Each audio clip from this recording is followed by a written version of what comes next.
dear students, how are you all? So I really hope all of you are keeping well. So आपका sociology का exam बहुत near है, first April exam है, but exam में appear होने से पहले आपको ये पता होना चाहिए ऐसी कौन से क्वेश्चंस है जो सीबीएसई के सैम्पल क्वेश्चन पेपर में आए हैं. तो आज हम सीबीएसई जो सैम्पल क्वेश्चन पेपर है ऑफिशियली आज हम उस सैम्पल पेपर को क्वेश्चन को सॉल्व करने वाले हैं जिससे कि आपकी प्रिपरेशन में आपको थोड़ी हेल्प मिल जाए. So let's begin with the question paper now.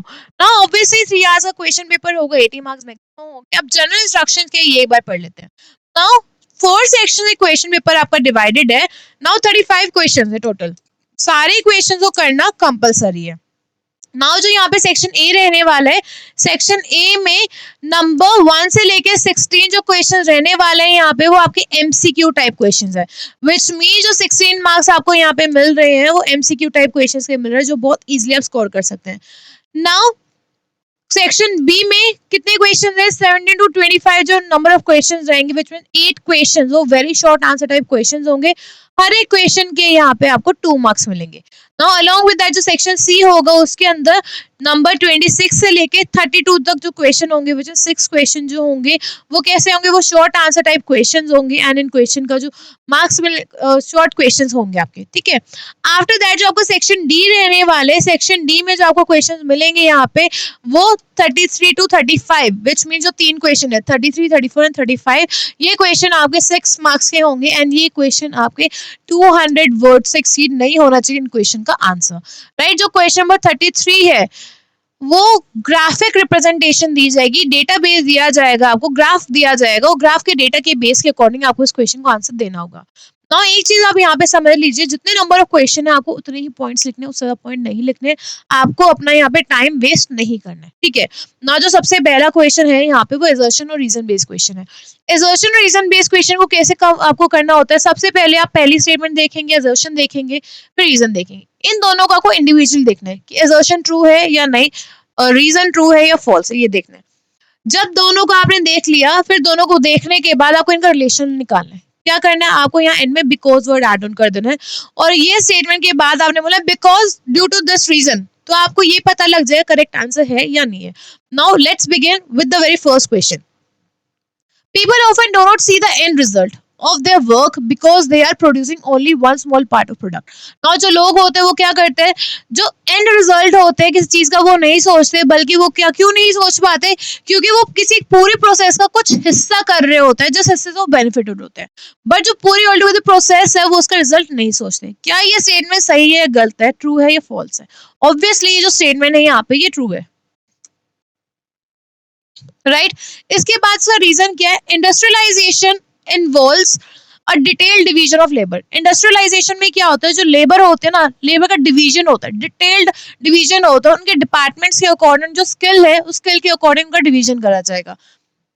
Where people do not enjoy work and see it as something they have to do only order to survive. Now जहाँ पे लोगों को ये लगता है कि वो क्या कर रहे हैं, वो इस वर्क को एंजॉय नहीं कर रहे हैं, बल्कि इस वर्क को किस लिए कर रहे हैं? सिर्फ और सिर्फ वो इस वर्क को सरवाइव करने के लिए कर रहे हैं कि भाई हमें पैसा अर्न करना है इसलिए हमें ये काम करना ही करना पड़ेगा. अब ये जो स्टेटमेंट है ये स्टेटमेंट ट्रू है या फॉल्स है? So this statement is also true. अब हमें ये पता लग गया स्टेटमेंट ए ट्रू है, स्टेटमेंट बी हमारा ट्रू है.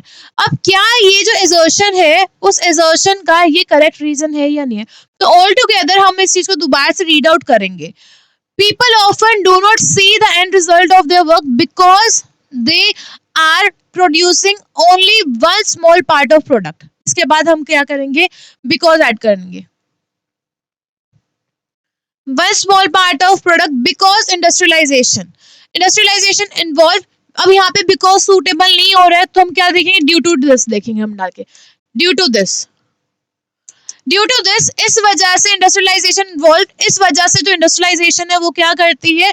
इन्वॉल्व करती है डिटेल डिवीजन लेबर का, जहाँ पे पीपल वर्क तो एंजॉय नहीं करते बल्कि उस काम को कैसे करते हैं? ऑर्डर की तरह करते हैं, क्योंकि उन्हें सरवाइव करना होता है, उन्हें अपना जो लाइफ है लाइफ को सरवाइव करनी होती है, उसके लिए पैसा चाहिए, तो इस पर्पज से लोग ये काम करते हैं. तो अब ये दोनों स्टेटमेंट हाँ बिल्कुल ट्रू है. नाउ ये जो असर्शन है ये उसका करेक्ट रीजन है. तो यहाँ पे जो ऑप्शन नंबर ए है, both A and R are true, दोनों ए और आर ट्रू है और जो आर है वो करेक्ट एक्सप्लेनेशन है ए का. फिर both A and R are true but R is not the correct explanation, नहीं ऐसा कुछ नहीं है, पहले ही में हमारा आंसर सॉल्व हो गया। इफ इन केस ऐसा कुछ हो कि ये ट्रू है और ये फॉल्स है तो हमारा स्टेटमेंट वही खत्म, उसके बाद हमें ये बिकॉज ऐड ऑन करने की जरूरत नहीं है, एक ट्रू हो एक फॉल्स हो स्टेटमेंट वहीं पे एंड, दोनों ट्रू हो तब हमें आगे स्टेटमेंट बढ़ानी है, ठीक है। Now, which of the following stage as per the theory of demographic transition is of the high population growth? Now, ये जो यहाँ पे stages दी गई है, इनमें से जो stages है, वो कौन सी stage है transition की जो दिखाती है high population growth? Now, जो stages होते हैं वो कौन कौन stage होती है? Stage 1 होती है, 2 होती है, 3 होती है। अगर हम stage 1 की बात करें यहाँ पे, stage 1 किससे related है? Stage 1 में क्या होता है? High births होते हैं, high births, ये stage 1 है। आई होप आप लोगों को यहाँ पर विजिबल हो रहा होगा। ये स्टेज 1 है जिसके अंदर हाई बर्थ होंगे, हाई डेथ रेट होगा,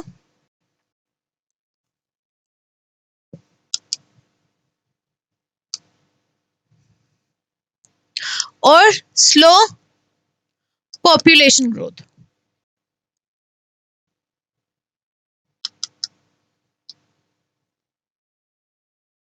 ये क्या है? ये आपकी स्टेज 1 है। अगर हम यहाँ पे स्टेज 2 की बात करें, स्टेज 2 में क्या होता है? हाई बर्थ्स होते हैं और लो डेथ होता है। स्टेज 2 हाई बर्थ्स और लो डेथ। और इसका रिजल्ट क्या होगा? जो पॉपुलेशन होगी आपकी उसकी हाई पॉपुलेशन ग्रोथ होगी।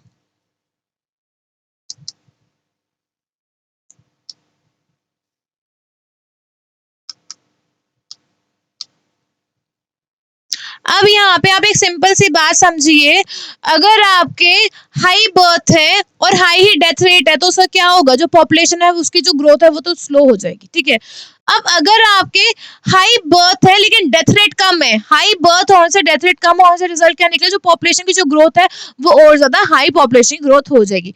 नेक्स्ट जो स्टेज 3 है हमारी, स्टेज 3 में क्या रहेगा? लो बर्थ रेट रहेगा, लो बर्थ रहेगा आपका, लो बर्थ के साथ साथ आपका लो डेथ रेट रहेगा, लो डेथ रेट रहेगा। अब जो लो बर्थ हो गया, लो डेथ रेट हो गया, इसका रिजल्ट क्या होगा? जो पॉपुलेशन की जो ग्रोथ होगी वो स्लो रहेगा, स्लो पॉपुलेशन ग्रोथ। अब ऑब्वियसली बात है, लो बर्थ रहेगा और लो डेथ रहेगा तो जो पॉपुलेशन ग्रोथ है, पॉपुलेशन ग्रोथ यहाँ पे स्लो हो जाएगा। अब जो स्टेज 4 रहती है इसमें क्या रहेगा? सी यहाँ पे ना लो नहीं रहेगा, यहाँ पे डिक्लाइन रहेगा, डिक्लाइन। डिक्लाइन मीन्स कम हो रहा है, जो बर्थ रेट है लो नहीं, बर्थ रेट डिक्लाइन हो रहा है, कम होता जा रहा है। अब यहाँ पे स्टेज 4 की बात आ गई, जो स्टेज 4 है इसमें दोनों चीज लो होगी, लो बर्थ रेट और लो डेथ रेट। अब अगर हम यहाँ पे पॉपुलेशन की बात करते हैं तो पॉपुलेशन कैसे रहेगी? पॉपुलेशन हमारे पास स्थिर रहेगी, स्टेशनरी रहेगी, स्टैटिक रहेगी, उसमें चेंजेस नहीं रहेंगे, ठीक है, स्टैटिक पॉपुलेशन। अब इनमें से ये जो 4 स्टेजेस है, इनमें से कौन सी स्टेज ये सेटिस्फाई कर रही है? तो फर्स्ट स्टेज तो नहीं है, बोथ फर्स्ट और सेकंड स्टेज नहीं है, second stage is the right answer over here for this particular question. So इसका आंसर क्या है? Second stage, right. नेक्स्ट की तरफ प्रोसीड करते हैं। Which of the following statement is not true for the institution of caste today? जो caste system है, cast जो इंस्टीट्यूशन है, उससे रिलेटेड इनमें से कौन सी ऐसे स्टेटमेंट है जो स्टेटमेंट ट्रू नहीं है? Some scholar argue that we know today as caste is more a product of colonialism. जो कास्ट सिस्टम है वो किसका प्रोडक्ट है? कॉलोनियलिज्म का। देन एशियन इंडिया, नहीं ऐसा कुछ नहीं है। इसमें जो पूछे ट्रू नहीं है।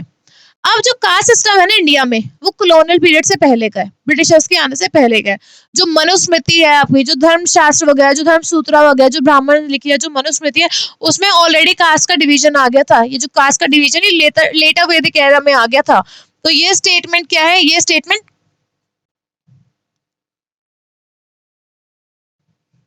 So ये सही है। Some scholars argue that we know that today caste is more a product of colonialism than a ancient India. अब ये क्या करें? आज के टाइम में आई कास्ट सिस्टम पहले है, बट आज के टाइम में मेजर क्या कारण है? ब्रिटिशर्स के टाइम में बहुत सारे सिस्टम्स है, जमींदारी सिस्टम वगैरह हो गया, ये सिस्टम वो सिस्टम हो गया, जिसमें जो लोअर कास्ट है उसे बिल्कुल दबा दिया गया। या फिर लोअर कास्ट को दबाया तो दबाया ही था, along with that divide and rule policy खेलेगी। उस डिवाइड एंड रूल पॉलिसी का ही ये नतीजा है कि पाकिस्तान बना, इंडिया बना, और इंडिया की जो अंदर की जो स्टेट्स है वहां पे बाइफिकेशन है, लैंग्वेज के बेसिस पे, धर्म के बेसिस पे। तो आज के टाइम में जो आपको कास्ट सिस्टम दिखता है ना, वो ज्यादा किस चीज का रिजल्ट है, वो कॉलोनियलिज्म का रिजल्ट है। हाँ, ये स्टेटमेंट करेक्ट है। Counting and official recording of caste identities gave the institution new life. Now counting करना किस कास्ट के कितने लोग हैं नाउ, और साथ में उनका ऑफिशियल रिकॉर्ड बनाना जिससे कि उनकी आइडेंटिफिकेशन कर दिया जाए। तो ये क्या करते हैं, जो इंस्टीट्यूशंस है, जो कास्ट इंस्टीट्यूशंस उससे एक नई लाइफ देते हैं। हाँ बिल्कुल देते हैं। The institution become extremely flexible. ये जो कास्ट बेस्ड इंस्टीट्यूशन है और फ्लेक्सिबल बन गए, ये तो नहीं लग रहा है। ठीक है, next, government of India act 935।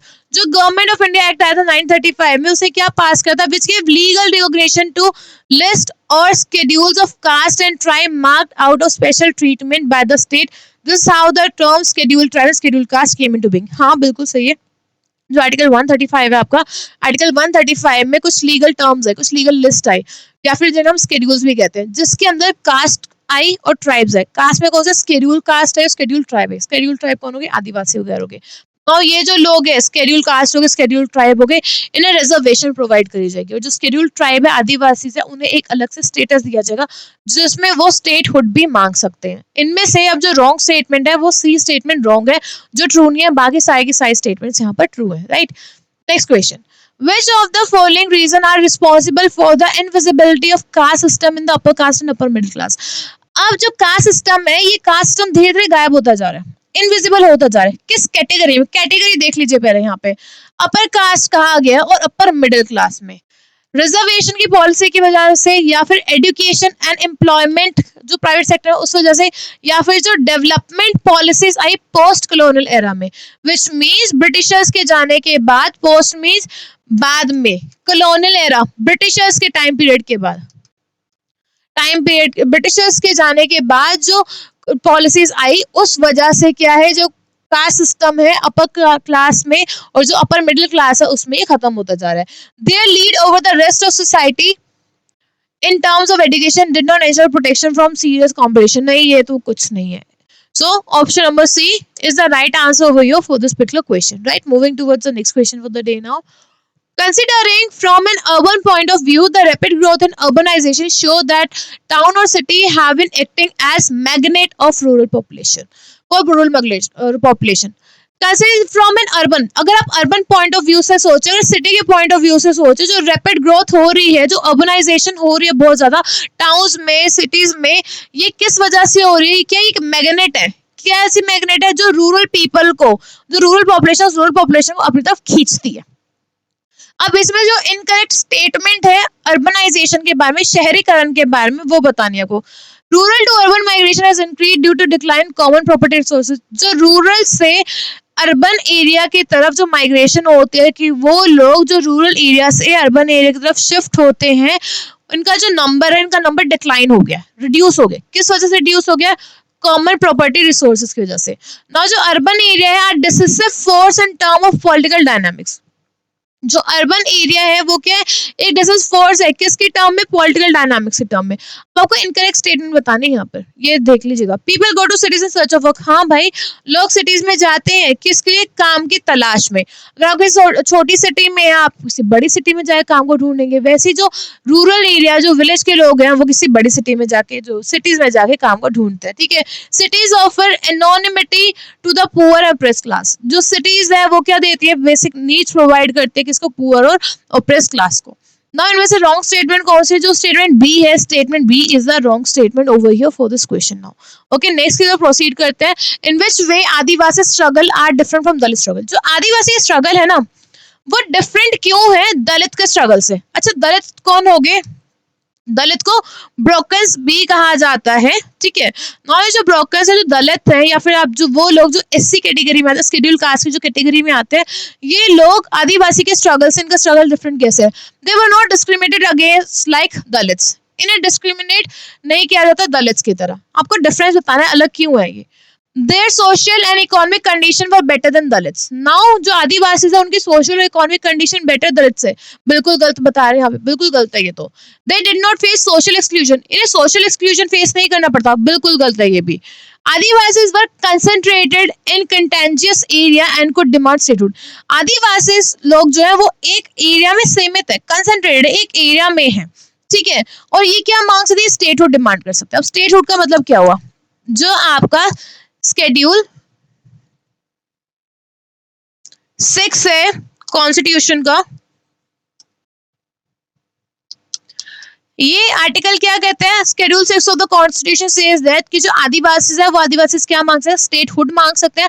Statehood अगर मांग सकते हैं उसका मतलब सिंपली ये है कि ये उस जगह को प्रिजर्व कर सकते हैं, उस पर्टिकुलर जगह में सरकार जो सेंटर है, सेंटर का कोई इंटरफेरेंस नहीं होगा, वो लोग अपनी मर्जी से उस जगह के नेचर को, एनवायरनमेंट को, इकोलॉजिकल बैलेंस को प्रिजर्व कर सकते हैं, वहां की लैंड को प्रिजर्व कर सकते हैं। हाँ, आदिवासी लोग स्टेटहुड मांग सकते हैं। नाउ आपने करंटली न्यूज सुनी होगी, जो लद्दाख है, लद्दाख के लोग कह रहे हैं जो लद्दाख है, लद्दाख को यूनियन टेरिटरी से क्या बना दो, उसे स्टेटहुड दे दो। और यहाँ के जो लद्दाख की जो पॉपुलेशन है वो 97% ऑफ जो पॉपुलेशन है वो ट्राइब्स है, तो वो कह रहे हैं कि भाई हमें स्टेटहुड दे दो। अगर इन्हें स्टेटहुड मिल जाएगा और ये शेड्यूल 6 में अगर आ जाएगा तो उसका रिजल्ट क्या होगा, ये अपनी मर्जी से डिसीजन ले सकते हैं। नाउ अलॉन्ग विद दैट, ठीक है, बाकी करंट अफेयर की रिलेटेड न्यूज है वो मैं आपको यहाँ पे नहीं बता रही हूँ, आगे हम प्रोसीड कर रहे हैं, बिकॉज मेन आपका एग्जाम में, एग्जाम के पर्सपेक्टिव से हमें यहाँ पे पढ़ना है, ज्यादा हमें भावनाओं में नहीं बहना है, right. Next question, stereotype fix whole group into single dash category, they refuse to recognise a dash across individual and across context across time. Now अब जो स्टीरियोटाइप होता है ना, और दो वर्ड, एक तो स्टीरियोटाइप होता है, एक प्रेजुडाइज होता है ना। जो स्टीरियोटाइप है क्या, जो पूरा ग्रुप है ना, पूरे ग्रुप को एक जैसा मान लेता है। अब नॉर्मल ग्रुप कुछ भी कह लो, ये नेगेटिव भी हो सकता है चीज, ये पॉजिटिव चीज भी हो सकती है।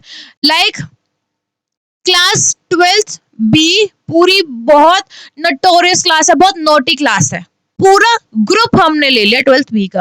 अब क्या जो पूरी 12th बी है उसमें हर एक बच्चा शैतान है, एक भी बच्चा ऐसा नहीं है जो पढ़ाई लिखाई में अच्छा हो, जो ये शांत हो। तो हमने क्या करा, हमने वेरिएशन नहीं करी, हमने सबको इंक्लूड कर लिया, हमने होमोजीनियस बना लिया, सबको सिमिलर बना लिया। सो सबको सिमिलर कंसिडर करना, चाहे वो नेगेटिवली हो चाहे वो पॉजिटिवली हो, as an whole group, that is known as your being stereotype. तो यहाँ पे क्या आएगा, यहाँ पे होमोजीनियस आ जाएगा, सिंगल होमोजीनियस, होमोजीनियस में similar category. They refuse to recognise variation, वो वेरिएशन नहीं निकाल पाते हैं। अब जैसे मैंने कहा जो पूरी क्लास 12th है, 12th बी है, वो क्या, वो नोटी है, नोटोरियस क्लास है, तो हमने सबको एक जैसा मान लिया। अब उसमें कुछ बच्चे थे, लाइक पीयूष हो गया, प्रियांशु हो गया, देन आदिल हो गया, सना वगैरह होगी, देन खुशी होगी, महक होगी, ये बच्चे क्या है, ये बच्चे तो अच्छे बच्चे थे, लेकिन हमने वेरिएशन नहीं करा ना, हमने उन्हें अलग नहीं माना, हमने उन्हें सिमिलर कंसिडर करा। सो इसका जो राइट आंसर रहेगा वो क्या रहेगा, वो होमोजीनियस वेरिएशंस रहेगा, राइट। नेक्स्ट में प्रोसीड करते हैं। Person from well off family can afford expensive higher education, वो पर्सन जो वेलो फैमिली से बिलोंग करते हैं, अच्छी फैमिली से बिलोंग करते हैं, जिन्हें पैसे की कमी नहीं होती, वो हायर एजुकेशन को ऑप्ट कर सकते हैं, ठीक है, through access of good advice के थ्रू, रिकमेंडेशन और information manage to get well paid job. और रिकमेंडेशन से, किसी के रिकमेंडेशन से और इंफॉर्मेशन से वो क्या कर सकते हैं, उन्हें एक अच्छी जॉब मिल सकती है। नाउ ये किस कंसेप्ट की बात कर रहे हैं, now form of capital by Bourdieu, then resource by Bourdieu, ideal type by Max Weber या फिर ideal type by Bourdieu।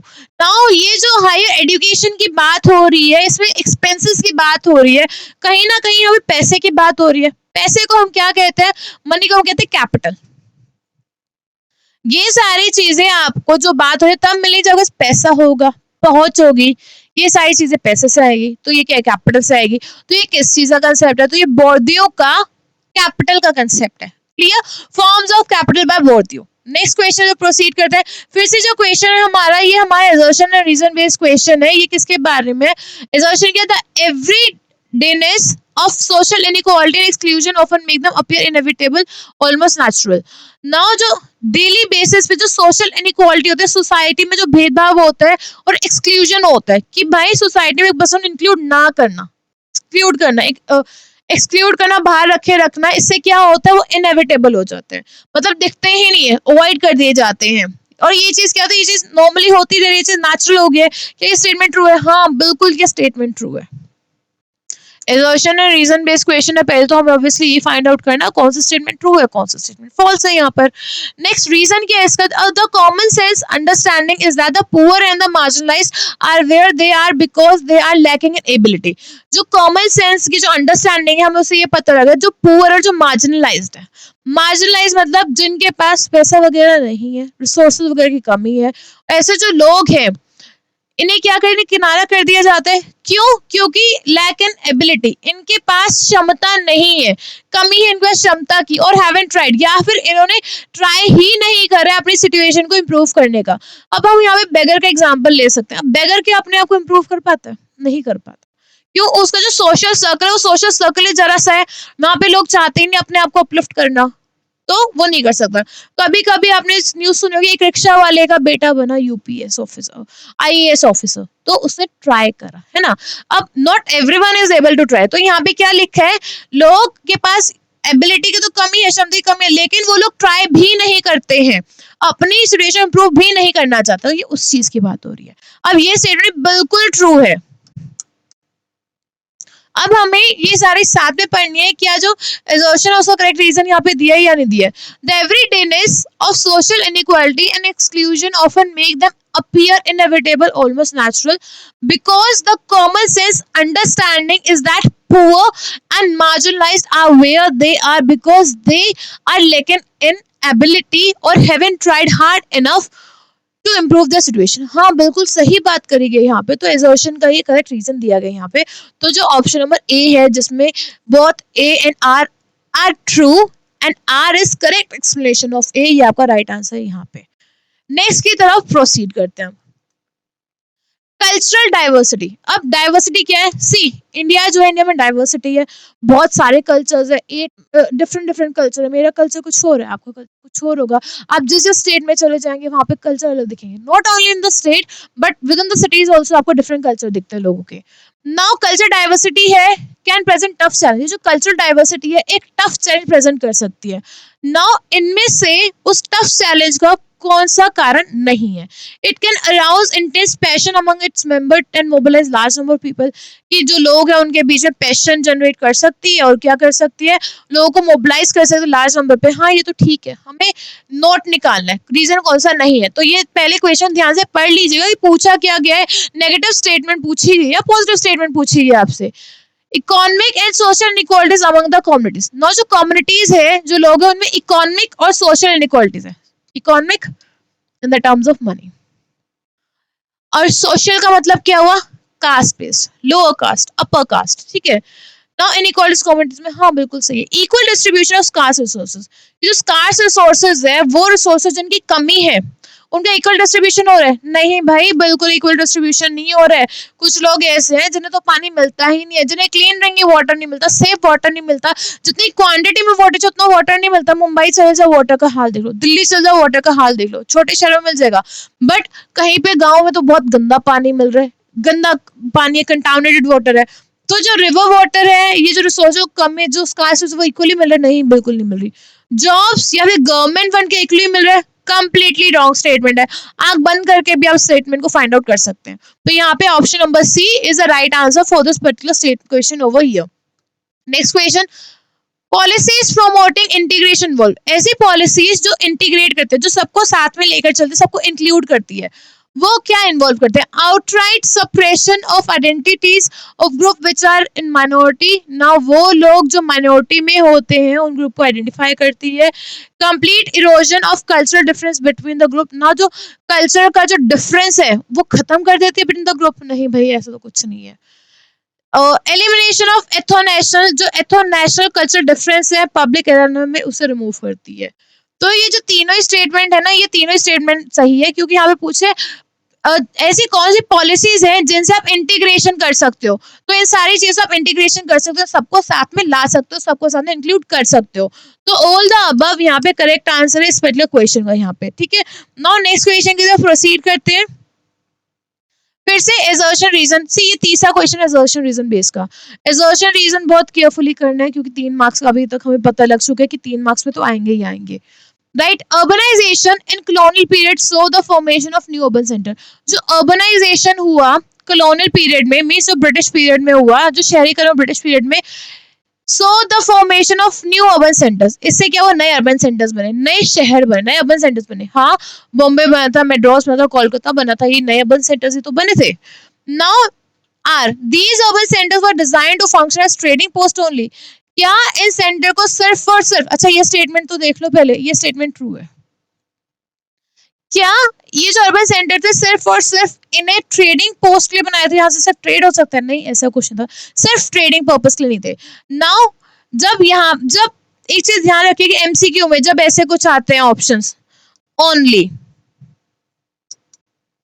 Alone, ये कुछ नेगेटिव वर्ड्स होते हैं, तो जो नेगेटिव वर्ड्स है ध्यान से पढ़िएगा कि पूछा क्या गया।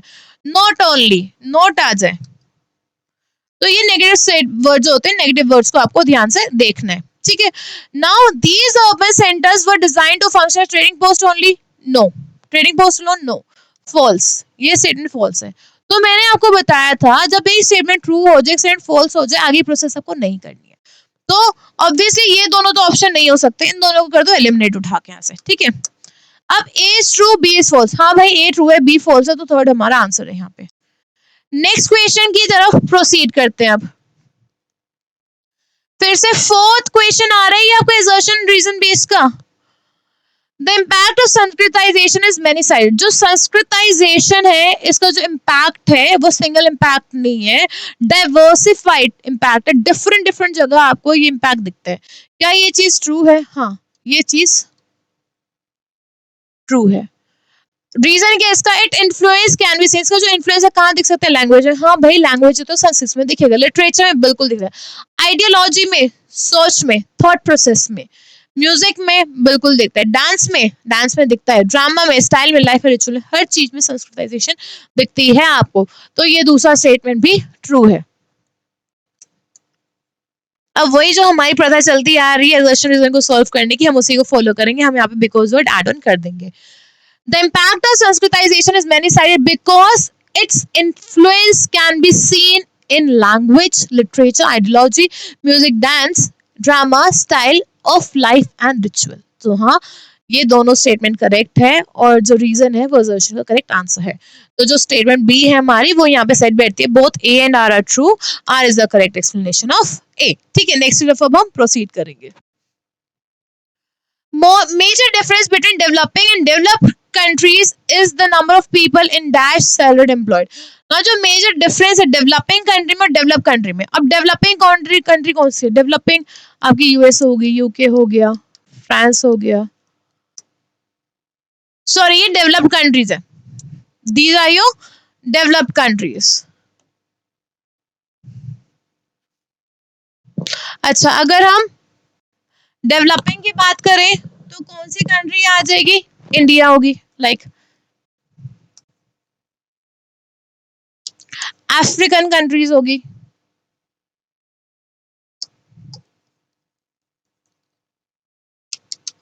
ये जो कंट्रीज जिनकी यहाँ पे बात करी जा रही है डेवलप्ड एंड डेवलपिंग कंट्रीज है। अब इनमें मेजर डिफरेंस क्या होता है? यहाँ डेली वेजेस मिलती है, रेगुलर वेजेस मिलते हैं, इरेगुलर मिलती है, बोथ एएनसी। तो यहाँ पे क्या है?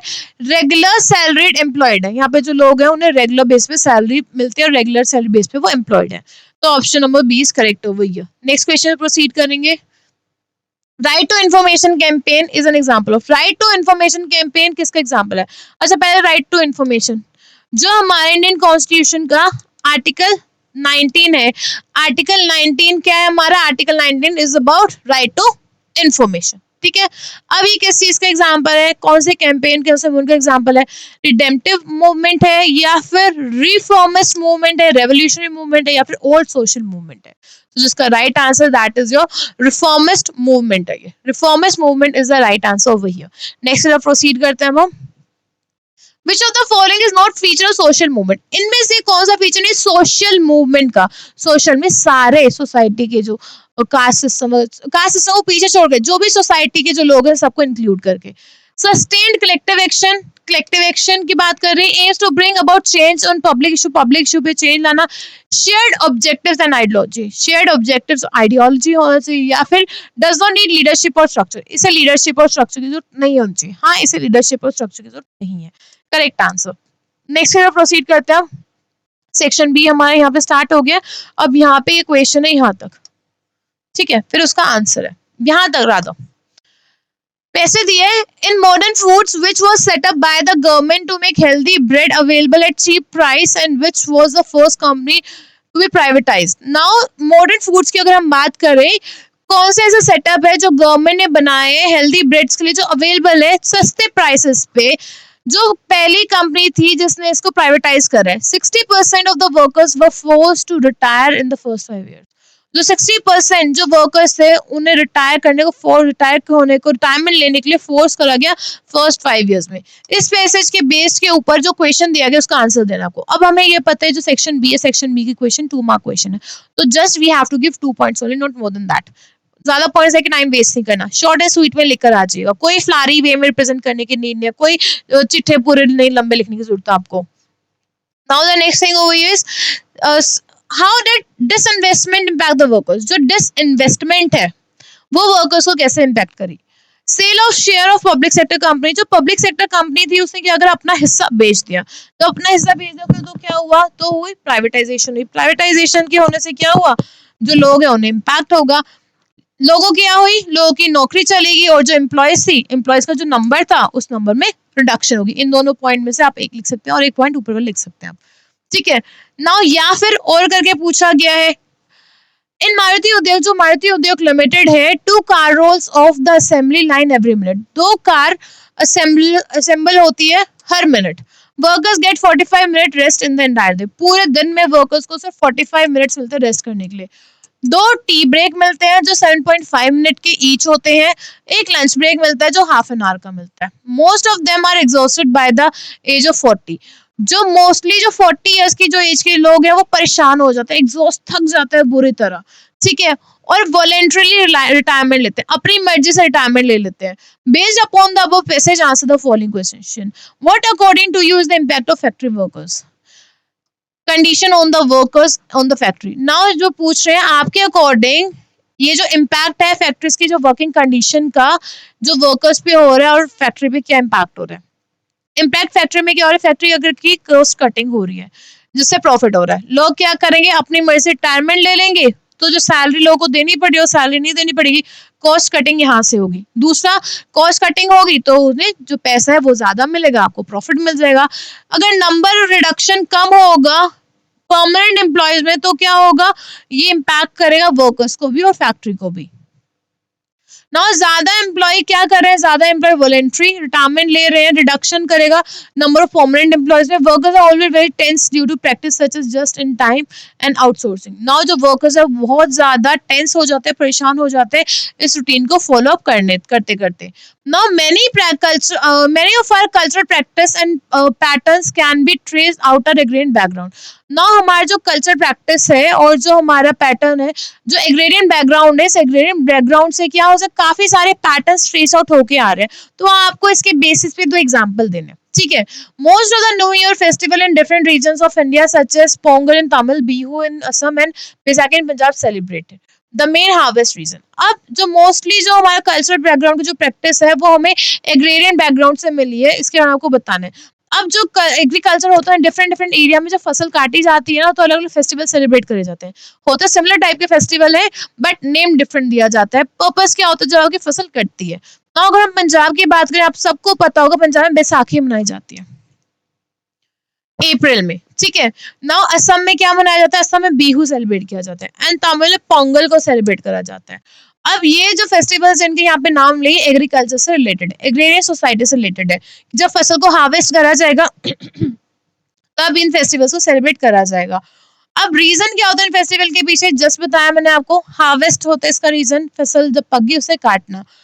Herald the beginning of new agriculture season, और साथ में क्या बताता है कि जो एग्रीकल्चर है, एग्रीकल्चर का जो न्यू सीजन है वो न्यू सीजन बिगिन हो गया है एग्रीकल्चर का। Now using an example describe Adivasi internal colonialism. अब एग्जाम्पल को यूज करके बताना है आदिवासी का कॉलोनियलिज्म, बट इंटरनली वो कैसे कॉलोनियलिज्म कर रहे हैं, ब्रिटिश वाला कॉलोनियलिज्म नहीं, इंटरनली आदिवासी खुद में कैसे कॉलोनियलिज्म कर रहे हैं वो बताना है। After independence government monopoly over forest continued, independence के बाद जो गवर्नमेंट की जो मोनोपोली थी, गवर्नमेंट को जो राइट था फॉरेस्ट के ऊपर, वो कंटिन्यूएशन में रहा। आदिवासी जो लैंड थी उन लैंड को एक्वायर कर लिया गया, किस लिए, माइनिंग के लिए, माइनिंग के लिए या फिर डैम प्रोजेक्ट बनाने के लिए, या किसके नेम में कि भाई हमें नेशनल डेवलपमेंट करनी है। अब आपने काफी सारे ऐसे डैम के प्रोजेक्ट सुने होंगे जिन नाम को नर्मदा बचाओ आंदोलन, वो क्या था, वहां से लोगों को डिस्प्लेस कर दिया था। उड़ीसा में काफी, उड़ीसा हो गया, झारखंड हो गया, काफी सारे लोगों को डिस्प्लेस कर दिया जाता है क्योंकि वहाँ माइनिंग करनी होती है, खुदाई वगैरह करनी होती है, नेचुरल रिसोर्सेज निकालनी होती है। सो नेशनल डेवलपमेंट के नेम से एक में आदिवासी की लैंड ले ली जाती है एंड ये अपनी जगह से डिस्प्लेस्ड हो जाते हैं एंड जो उनका सोर्स ऑफ लाइवलीहुड होता है वो सोर्स ऑफ लाइवलीहुड भी खत्म हो जाता है। नौ एग्जाम्पल यहाँ पे किसका दिया हुआ है, सरदार सरोवर डैम प्रोजेक्ट का यहाँ पे आंसर दिया हुआ है। नर्मदा बचाओ, नर्मदा डैम का भी आप आंसर दे सकते हैं। अच्छा, with an example show how being a minority group can be disadvantage in one sense but not in other. अगर आप माइनॉरिटी ग्रुप को बिलोंग करते हैं, minority group means you are less in number, जैसे कि मुस्लिम्स हो गए, Christians हो गए, जेंट्स वगैरह हो गए, ये जो लोग हैं ये नंबर में कम है। अब माइनॉरिटी होने का एक आपको फायदा भी बताना है और उसका डिसएडवांटेज क्या है, दोनों चीजें बतानी है। एग्जाम्पल्स क्या दिया हुआ है, 5 से 6 एग्जाम्पल दिए हुए है। अब कोई जरूरी नहीं आप ये 2 एग्जाम्पल यूज करें, आप ये एग्जाम्पल्स भी यूज कर सकते हैं। अच्छा, अब आप क्या कह रहे हैं कि इकोनॉमिकली वेल ऑफ होते हैं, और स्पेसिफिकली ये जो 2 माइनॉरिटी ग्रुप की बात करिए, वेल ऑफ है, मतलब पैसे की कोई कमी नहीं है, ठीक है। अब ये नहीं कि हर एक बंदे बहुत पैसा है, कोई जरूरी हर एक पारसी और सिख बहुत पैसा हो, ऐसा कुछ नहीं है। कुछ पारसी ऐसे बेसिक ऐसे भी बस पैसा नहीं है, पैसे की कमी बहुत ज्यादा है, तो हर एक कैटेगरी में आपको ऐसे लोग मिलेंगे, बट यहाँ पे माइनॉरिटी की बात करी जा रही है। Now cultural disadvantage due to overwhelming majority of Hindus. Now जो कल्चरल डिसएडवांटेज क्या है कि जो हिंदूज है वो डोमिनेट कर जाते हैं इनके ऊपर। नाउ कुछ सेंस में अब इन चीजों के ऊपर बहुत सारे वो निकल कर आते हैं, व्हाट यू कॉल दैट, बहुत सारे डिस्कशन डिबेट निकल के आती है। वो डिबेट डिस्कशन करने बैठे तो पूरा दिन निकल जाएगा। So you have to write the answer in the similar way if the similar kind of answer appears in your examination. Clear. Now जो नेक्स्ट क्वेश्चन है, 1989 का जो प्रिवेंशन एट्रोसिटीज एक्ट था रिवाइज करा गया, स्ट्रेंथन करा गया the legal provision punishing act of violence and humiliation against Dalits and Adivasi. किसके अगेंस्ट में, दलित्स और आदिवासी के अगेंस्ट में। Legislation of this on the subject was passed repeatedly. इस सब्जेक्ट के ऊपर लेजिस्लेशन बार बार पास हुआ है।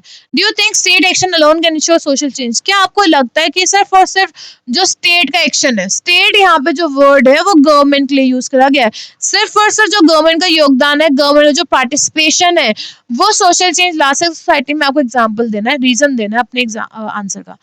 अब सिर्फ गवर्नमेंट तो स्कीम निकालती जाएगी, गवर्नमेंट कानून निकाल जाएगी, क्या हम लोग फॉलो कर रहे हैं? क्या जो लोग हैं, जो सिटीजन फॉलो कर रहे हैं? नहीं, citizen are not following that thing. Citizen follow नहीं करेंगे उन चीजों को तो इम्प्लीमेंटेशन कैसे होगा? इम्प्लीमेंटेशन नहीं होगा तो सोसाइटी में चेंज कैसे होगा, सोशल चेंज कैसे आएगा? सो उसके बारे में बात करी जा रही है। नाउ आपको रीजन देना है अपने आंसर का। आपने आंसर दिया नो। ह्यूमन बीइंग हमेशा कैपेबल होते हैं क्या करने के लिए, organising and acting on their own struggle for justice and dignity, कि आप अपने खुद के स्ट्रगल के लिए फाइट करें, आप अपने खुद की सेल्फ रिस्पेक्ट के लिए फाइट करें। हम लोग इतने कैपेबल होते हैं, हम अपने जस्टिस के लिए, न्याय के लिए स्ट्रगल करें, हम अपनी सेल्फ रिस्पेक्ट डिग्निटी के लिए क्या करें, प्रोटेस्ट करें। अब ये चीज है क्या, ये चीज एक्चुअलिटी में हो चुके हैं। बहुत सारे ऐसे एग्जाम्पल्स हैं जहाँ पे जस्टिस फाइट हुई है। There is needed to bring about attitudinal change। किस चीज की जरूरत है, जो एटीट्यूड है, एटीट्यूड में चेंज आना चाहिए, पॉजिटिव एटीट्यूड आना चाहिए, ठीक है, ऑप्टिमिज्म होना चाहिए हमेशा। City offer relative anonymity to those migrating to it। What do you mean by the relative anonymity? Now anonymity का मतलब क्या होता है? Poor section would not be known by ascriptive identities। जो poor section है उनकी जो identities है, proper identities नहीं होती उनकी। First thing, partial protection of socially oppressed। जो socially oppressed है उनका जो protection है वो partial है, पूरा full fledged manner में नहीं है, partial है। Poor section of social dominant group can engage in low status work। और जो poor section है सोसाइटी के वो क्या करते हैं, सोशली डोमिनेंट ग्रुप, एक डोमिनेंट ग्रुप है जो लो स्टेटस के वर्क में काम करता है, लाइक दिहाड़ी मजदूर वगैरह हो गए, गार्डनर्स वगैरह हो गए, हॉकर्स वगैरह हो गए, ये सारे लोग इसमें एंगेज है, जो लो वर्क है उसमें एंगेज है। सी, ऐसा कोई काम छोटा नहीं होता है। आप अपना खुद का काम करें तो कोई काम छोटा नहीं होता, अपने घर के लिए कमा रहे हैं। बट जो सोसाइटी है, सोसाइटी के अकॉर्डिंग इन कामों को लो काम माना गया है। यू आर डूइंग वर्क, आप फुल मेहनत कर रहे हैं, उस मेहनत से आप कमाई कर रहे हैं, तो आप कैसे किसी काम को लो काम कह सकते हैं? सिंपल एग्जांपल दूं, एक जो हॉकर्स होते हैं, लो काम कर दिया गया है। काफी सारे आपने सुना होगा, बीटेक पानी पूरी वाली बहुत फेमस है, देन ग्रेजुएट पानी पूरी वाली, एमबीए चार्टर, ऐसे बहुत सारे लोग हैं। क्या ये जो काम कर रहे हैं, ये काम ही तो है जिस काम से उन्हें इज्जत मिल रही है, जिस काम से इतना पैसा ये लोग कमा रहे हैं।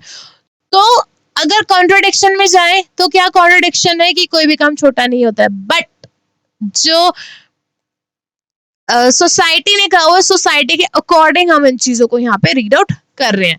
कॉन्ट्रडिक्शन तो बहुत है यहाँ पे, डिबेट में बहुत हम जा सकते हैं, but that is of no use as of now. Clear? So जो जैसा है आपको उसे वैसे ही प्रेजेंट करने फ्लारी वे में। If hard labor was such a good thing, the rich would keep it all for themselves. अगर हार्ड लेबर इतनी अच्छी होती, जो रिच अमीर लोग होते वो सिर्फ अपने लिए रखते उसे। पूरे वर्ल्ड में जो बैक ब्रेकिंग वर्क होता है, बैक ब्रेकिंग मीन्स जो बहुत एक्सट्रीम मेहनत वाला वर्क होता है, जैसे ब्रेकिंग हो गया, डिगिंग हो गया, तोड़ना, खुदाई करना, हेवी वेट्स उठाना, रिक्शा पुल करना, कार्ट्स को पुल करना, ये कौन पुअर करते हैं। जो भी मैं स्टेटमेंट दे रहा वही ये चीज वर्क आ गई। ये जो कमर तोड़ काम, जो ज्यादा मेहनत का काम होता है ना, वो लोग पुअर करते हैं। हाँ ठीक है, हम ये चीज कैसे, जो है ना ज्यादा मेहनत का काम है पुअर करते हैं। क्यों करते हैं ज्यादा मेहनत का काम poor? Because they have to earn money, और ये हार्ड अर्न मनी होता है। अब क्यों नहीं ये काम करते हैं? कभी एम्प्लॉयमेंट नहीं है उनके पास। अगर उनके पास ही पैसा हो तो क्या ये काम करना चाहेंगे जितना कमर तोड़ काम हो? नहीं, ऐसा काम ये लोग नहीं करना चाहिए। Due to poverty, due to lack of money, due to lack of education, इन्हें ये काम करना होता है। कभी कभी they are sole bread earner of the family, इस रीजन की वजह से उन्हें ये काम करना पड़ता है।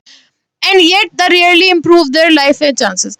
इतना मेहनत का काम करने के बाद भी ये जो लोग हैं, ये लोग क्या करते हैं, इतना मेहनत का काम करने के बाद भी इनकी जो चांस है वो बहुत कम चांस होती है। क्या चांस बहुत कम होती है कि अपनी सोसाइटी, अपने आप को इम्प्रूव कर पाएंगे, अपने स्टेटस को इम्प्रूव कर पाएंगे। अब मेरे एक फ्रेंड था जो एक स्टेटमेंट देता था, now is no more. Now उसका क्या स्टेटमेंट थी कि जो मजदूर होते हैं, वो मजदूर सबसे ज्यादा मेहनत करता है, लेकिन सबसे ज्यादा मेहनत करने के बाद भी वो अमीर नहीं हो पाता, अपनी लाइफ नहीं सुधार पाता। तो क्या है? कर्मा ऑल, ये सारी चीजें कर्मा वगैरह की होगी। नो, अब आंसर अगर चलते हैं, भावनाओं में बहुत बह गए। Which social phenomena is reflected in this proverb? ये कौन से सोशल फिनोमेना को बताया गया है इस गिवन प्रोवर्ब में? कोई भी दो करेक्टरिस्टिक देने इस फिनोमेना के। सोशल स्ट्रेटिफिकेशन हो गया पहली चीज। करेक्टर्स क्या है? परसिस्ट ओवर जनरेशन, ये चीज जनरेशन तक चलती रहती है, ये बिलीफ्स के ऊपर डिपेंड होती है। Not a function of individual difference, individual difference का फंक्शन नहीं है ये। अब इतनी सारी चीजें बता दी गई, सारी चीजों में से आप कोई भी एक चीज को लिख सकते हैं। अच्छा, अब यहाँ पे आपको क्या दिख रहा है? यहाँ पे आपको पैसिव बेस्ड क्वेश्चन दिख रहे हैं। क्या है? Rabindranath Tagore on evil exclusion. First of all हम क्या करेंगे यहाँ पे,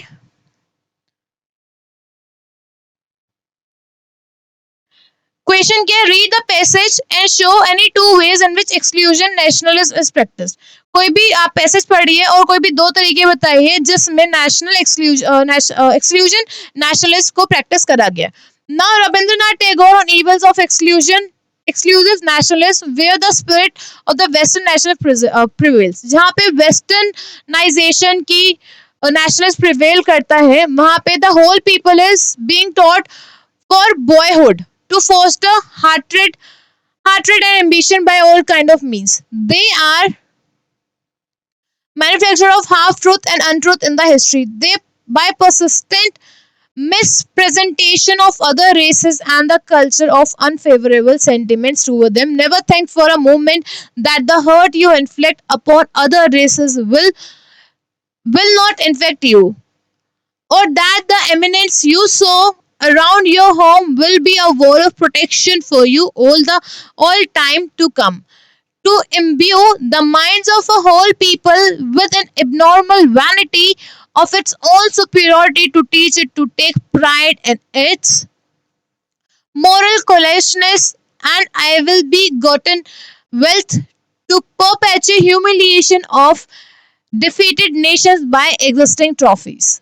won from war and using these schools in order to breed in children's mind contempt for others is imitating the West where she has been pestering shore.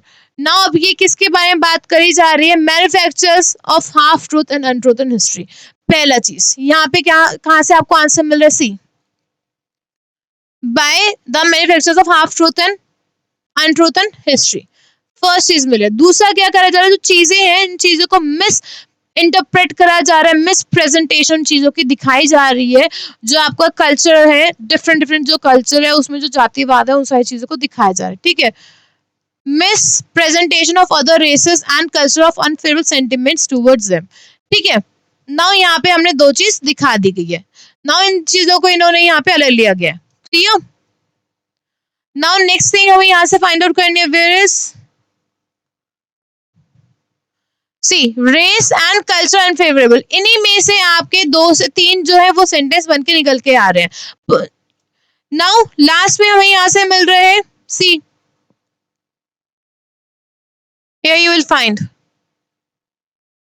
see, to imbue the minds of a whole people with an abnormal vanity of its own superiority, now to teach it to take pride of moral careless forgotten, now to perpetuate humiliation यहाँ से of defeated nation by exhibiting trophies won of war, now using these schools in order to breed the children mind contempt for other. यहाँ से इसका जो answer है वो answer को आप यहाँ से पिक कर सकते हैं. Moving towards the next question now. Again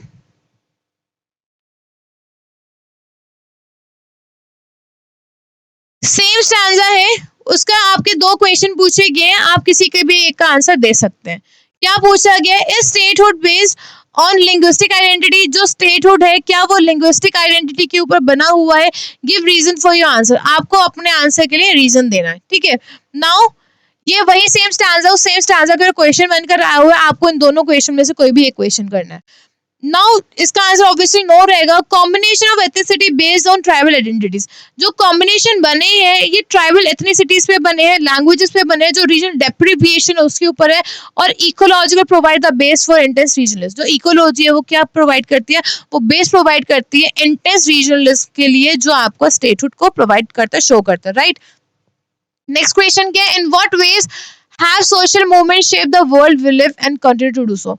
now जिस वर्ल्ड में हम रह रहे हैं इस वर्ल्ड में जो नेशनलिज्म है, नेशनलिज्म ने वर्ल्ड को कैसे शेप अप करा है, कैसे कर रहा है?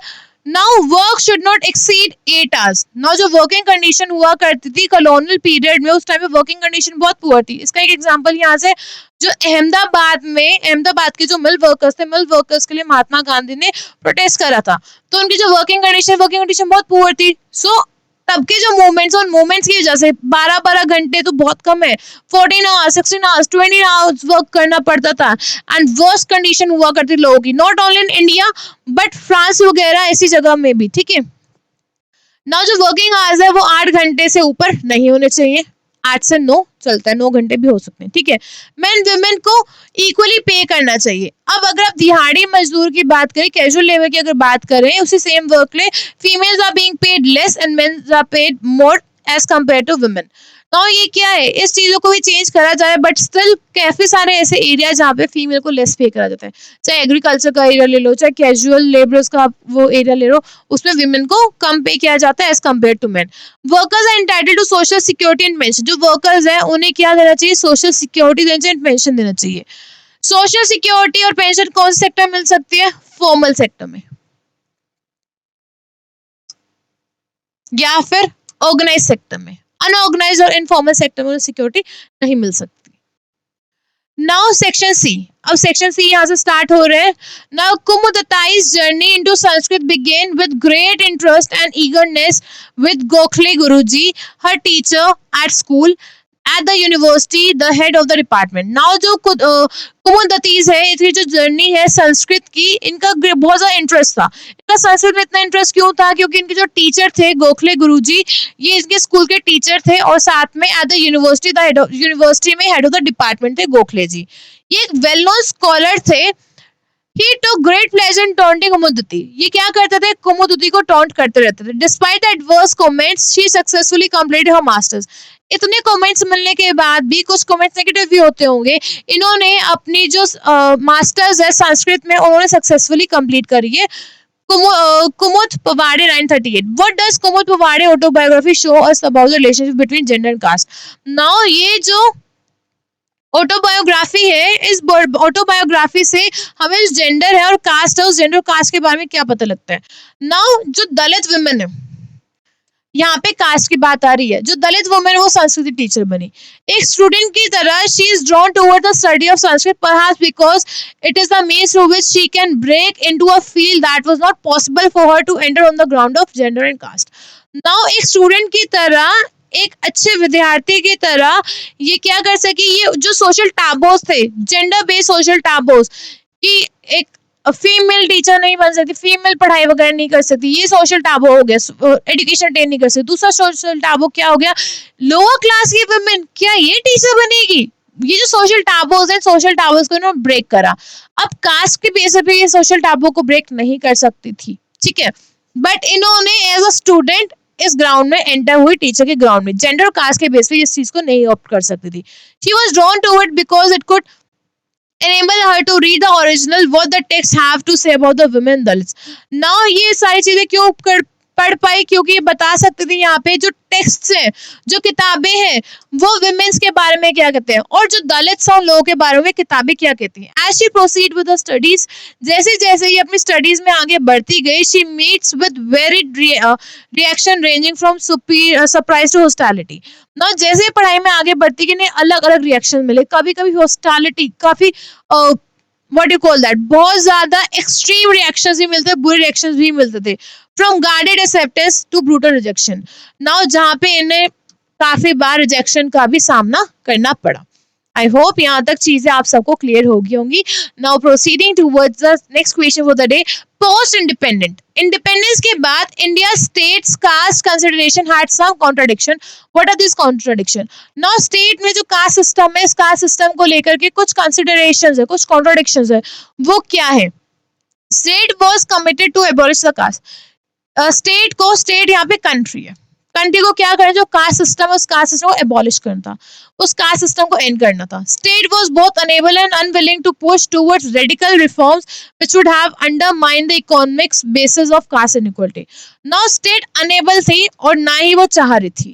क्या नहीं चाह रही थी कि जो रेडिकल रिफॉर्म्स है, एक्सट्रीम जो रिफॉर्म्स है, वो एक्सट्रीम रिफॉर्म्स जा सके, क्योंकि उससे क्या होगा, वो कास्ट बेस्ड इनइक्वालिटी उससे बढ़ेगी.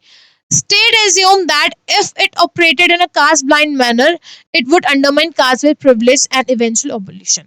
Now, अगर स्टेट ने कहा, अगर ये कास्ट ब्लाइंड होके काम करेगी, कास्ट ब्लाइंड मैनर में अगर काम करेगी, वो क्या करेगी, जो कास्ट बेस्ड जो सिस्टम है उससे ज्यादा उसे प्रिविलेज बना देगी. जो कास्ट बेस्ड के जो लोग हैं उन्हें ज्यादा बेनिफिट्स देगी, तो ये दूसरे लोगों के साथ इनइक्वालिटी होगी. इस वजह से क्या होगा, जो कास्ट सिस्टम का जो एबोलिशन है वो एबोलिशन नहीं हो पाएगा. जो अपॉइंटमेंट होता है गवर्नमेंट जॉब का, somewhere it is on the basis of your caste, leaving illiterate lower caste and educated upper caste to compete on equal terms. Now जो सारे लोग हैं उन्हें क्या करना, उन्हें equal terms पे क्या करना है, compete करना है, right? Moving towards the next question for the day. और what are the factor behind the assertion of tribal identity today? आज के टाइम में जो tribal identity है, इनकी क्या assertions है? Now this thing you have to tell over here. Tribal identities today are centered on ideas of resistance and opposition to the overwhelming force of the non-tribal world. The positive impact of success such as achievement of statehood for Jharkhand. Positive impact क्या मिले? Statehood मिले कहाँ पे? झारखंड में और छत्तीसगढ़ में tribal people को. Gradual emergence of an educated middle class among tribal community. Now जो tribal communities हैं, tribal communities में भी education आ रही है और यहाँ पे भी middle class tribal people है. अब ट्राइबल का पीपल जो है, इनका इम्प्रूवमेंट हम कैसे देख सकते हैं? हमारे जो प्रेसिडेंट है द्रौपदी मुर्मू, क्या है ये ट्राइबल मिनिस्टर? ट्राइबल ही तो है, ट्राइबल पर्सन ही तो है ये, तो विच में कहीं ना कहीं एजुकेशन मिली होगी और एक्सपोज तक बन गई. दूसरी नेक्स्ट चीज, जो हमारे ट्राइबल मिनिस्टर है मिस्टर अर्जुन मुंडा, वो भी ट्राइबल कम्युनिटी को ही बिलोंग करते हैं. नाउ धीरे धीरे जो ट्राइबल लोग हैं इनका अपलिफ्टमेंट हो रहा है, बट काफी सारे ऐसे ट्राइब हैं जो पीवीटीजी कैटेगरी में आते हैं, जो कम्प्लीटली वल्नरेबल है, बट उन्हें भी इन प्रॉब्लम से निकाला जा रहा है, काफी सारे ऐसे गवर्नमेंट की स्कीम्स आ रही है, ठीक है। Now issues relating to control of vital economic resources like land and specially forest and issues relating to the matter of ethnic culture identity. Now issues किस चीज से रिलेटेड, जो इकोनॉमिक रिसोर्सेज है जैसे कि लैंड हो गया और स्पेशली फॉरेस्ट हो गया, ये इश्यूज प्रॉब्लम है, ये एथनिक कल्चर आइडेंटिटी का प्रॉब्लम है। क्यों ना, इतने जो सारे इतने सालों से जो आदिवासी लोग हैं फॉरेस्ट में रहते हैं, फॉरेस्ट के ऊपर डिपेंडेंट है, तो ये जो फॉरेस्ट है, ये फॉरेस्ट इनके लिए क्या है, फॉरेस्ट इनके लिए आइडेंटिटी का काम करता है, कल्चरल आइडेंटिटी का काम करता है। नेक्स्ट क्वेश्चन, एक एग्जांपल यूज करना है, एग्जांपल यूज करते हुए आपको बताना है how the treatment of Indian plantation labour was different. जो इंडियन प्लांटेशन लेबर था, उनका जो ट्रीटमेंट था वो कैसे डिफरेंट था from the way colonial administration treated their own labour back home. जिस तरीके में जो कॉलोनियल लोग थे, जो ब्रिटिश लोग थे, वो अपनी खुद की लेबर का ट्रीटमेंट अलग से करते थे, लेकिन जो इंडिया के जो लेबर थे उनका ट्रीटमेंट अलग से करते थे। ऑब्वियसली बहुत अच्छे से पता है हम सबको कि उनका जो ट्रीटमेंट हुआ करता था वो बहुत ज़्यादा डिस्क्रिमिनेटेड ट्रीटमेंट होता था, not only with the labours but with the sipahis as well. सिपाही कौन, सिपाही जो होते हैं उनके साथ भी, जो आर्मी के जो पर्सन हुआ करते थे इंडियन, उनके साथ भी इनका जो बिहेवियर था वो बहुत वर्स्ट था। लोगों को बहुत दूर दूर से लाया जाता था। अब इंडिया के जो लोग होते थे उन्हें स्लेव्स की तरह बेच दिया जाता था।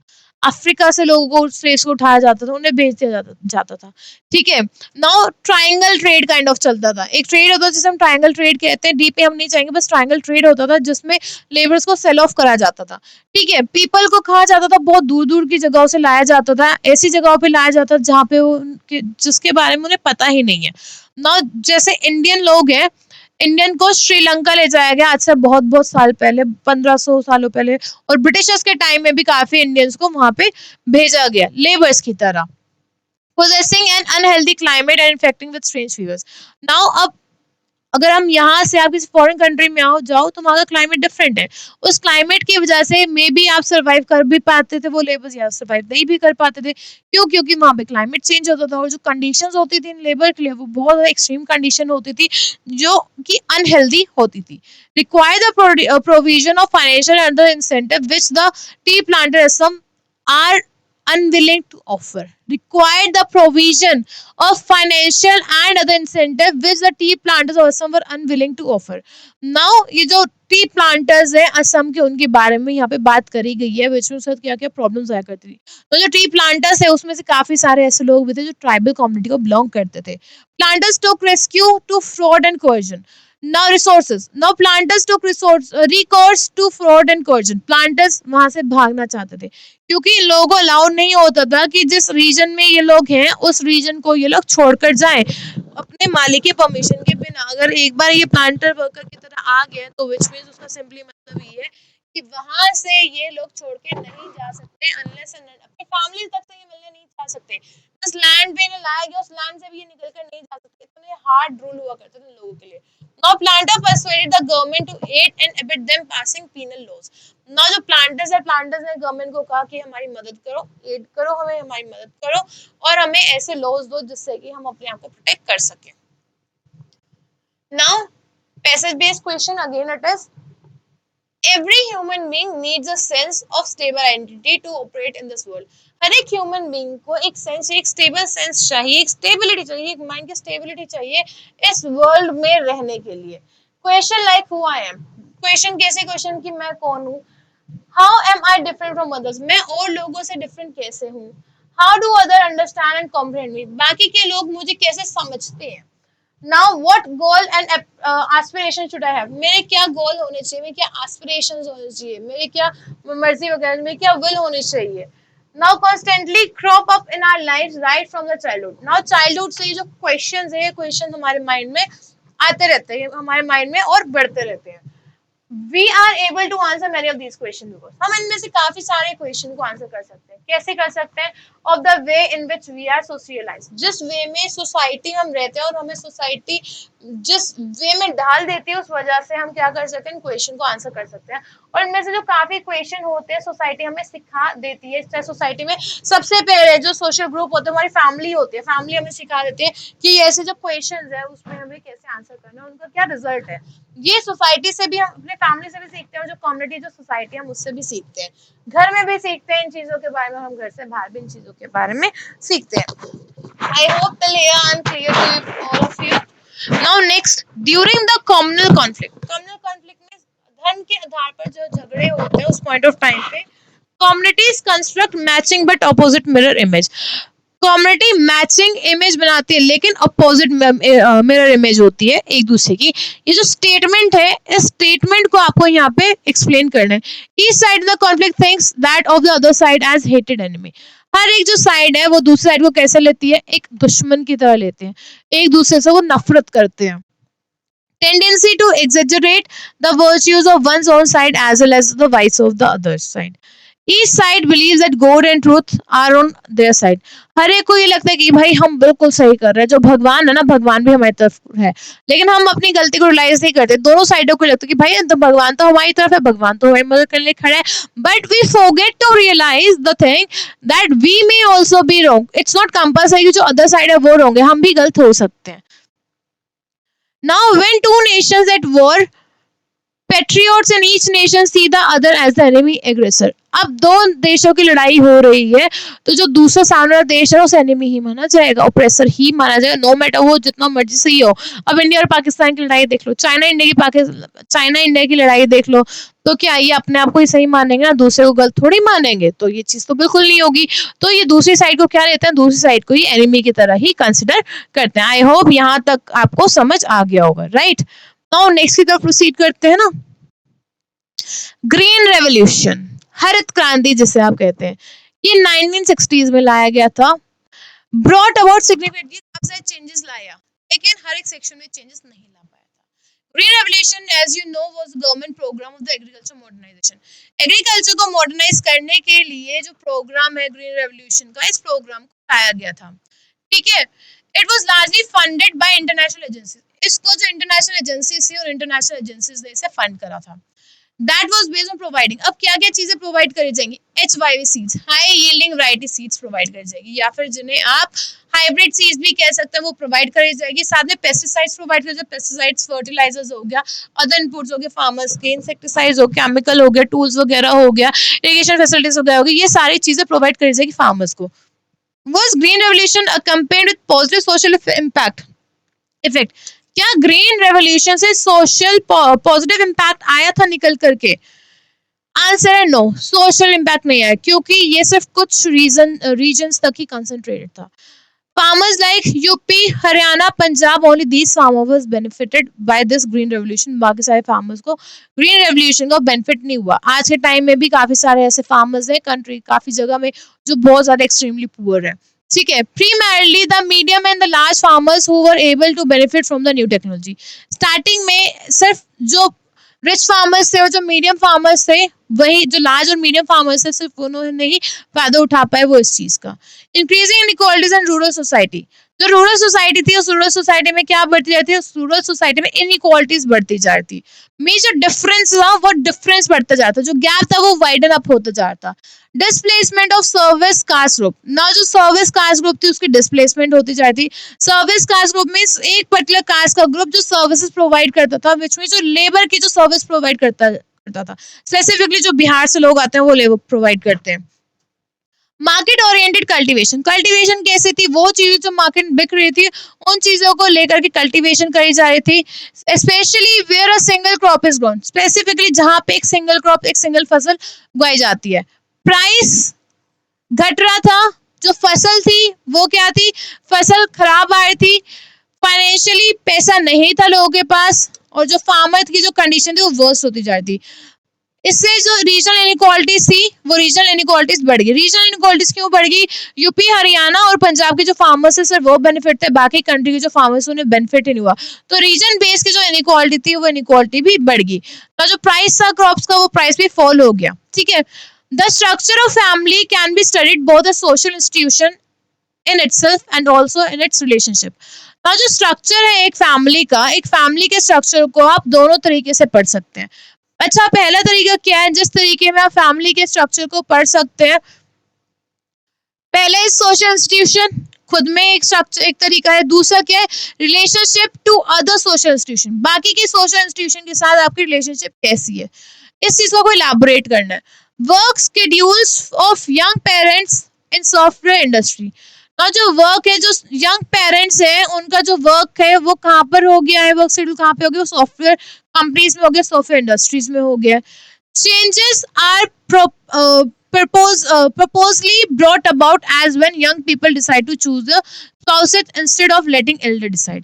Now अब क्या आ गया है, अब चेंजेस आने लग गए हैं क्योंकि जो यंग स्पाउस होते हैं which means like I will इसमें क्या कहा गया, जो यंग स्पाउसेस होते हैं, जो हस्बैंड होते हैं वो एल्डर से डिसीजन नहीं लेना चाहता, वो अपनी वाइफ से कंसल्ट करना चाहेगा.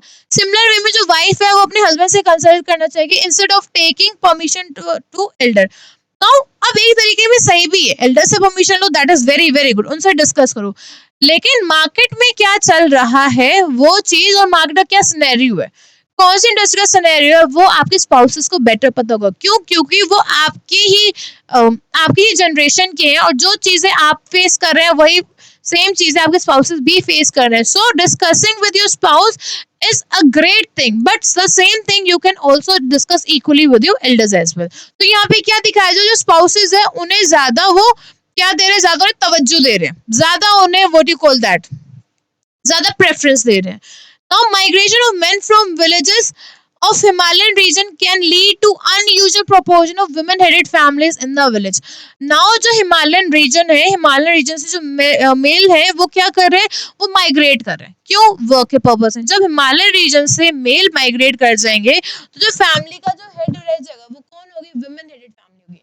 नॉर्मली पेट्रियार्कल सोसाइटी की बात करी जाती है, जो सोसाइटी है उसमें जो मेल है, male head of the family है. बट जब male of the family will leave the house और विल माइग्रेट, तो उस पॉइंट ऑफ टाइम पे जो फैमिली होगी that will be headed by the women only village में. When young people decide to choose the spouses instead of letting elder decide. Now लोग young people क्या करते हैं, वही सेम चीज को यहाँ से रिपीट करा गया. जो यंग पीपल होते हैं वो क्या करते हैं, वो अपने स्पाउसेस को प्रेफरेंस देते हैं कि स्पाउसेस डिसाइड करें, चूज करेंगे, और वो अपने एल्डर्स को अलाउ नहीं करते हैं चीजें डिसाइड करना. Agrarian structure become more unequal. Now जो एग्रेरियन स्ट्रक्चर है, जो एग्रीकल्चर का जो स्ट्रक्चर है वो और ज्यादा अनइक्वल हो गया है, more unequal with high agriculture productivity. Agriculture में प्रोडक्टिविटी बढ़ने से जो आपका एग्रेरियन स्ट्रक्चर है वो क्या हो गया, अनइक्वल हो गया. अब आपको इस चीज को एक्सप्लेन करने एक सूटेबल एग्जांपल के साथ, प्लेसेस विद प्लेंटीफुल रेन, ऐसी जगह है जहाँ पे बहुत ज्यादा रेन होती है एंड एश्योर्ड इरिगेशन होती है, और इरिगेशन भी होती है. इरिगेशन में जो सिंचाई की फैसिलिटी होती है, वाटर रिलेटेड फैसिलिटी, जैसे कि वेल्स हो गए, ट्यूब वेल्स हो गए, along with the canals हो गए. इसने क्या करे, have intensive culture, इसने एग्रीकल्चर को इम्प्रूव करा है. लेबर की जो रिक्वायरमेंट है वो और ज्यादा हो गई है. Labour predominantly from lower caste. अब जो लेबर आती है वो कहाँ से आती है, वो लोअर कास्ट से आती है, SC ST. Agrarian structure of such regions unequal.